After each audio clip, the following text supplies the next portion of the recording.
May dumating po sa ating shop ngayon na iPad 7th Gen. At ang concern po nila ma'am ay bigla na lang daw po hindi na gumagana ang touchscreen ng kanyang iPad. Ang akala lang daw po niya ay naghang lang.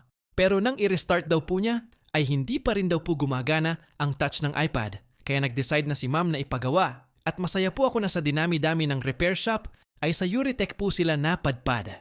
At bilang pasasalamat ko po sa inyong walang sawang pagsubaybay sa ating mga videos, ay ipapakita ko po sa inyo ang isa sa pinakamabilis kong paraan ng pagdadiagnose kung ano ang main reason kung bakit biglang hindi nagtatouch ang iPad.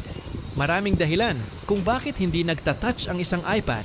Pwedeng sira na ang touchscreen, pwede ring sira ang FPC connector, pwede ding may shorted component at posibleng may issue na ang CPU. Sa dami ng posibleng maging sanhi, ay ang pinakamahirap na i-diagnose ay ang CPU issue.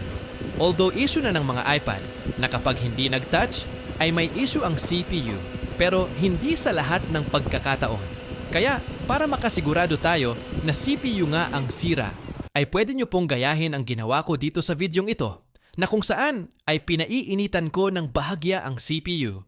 At kita nyo naman gumana ng saglit ang touchscreen.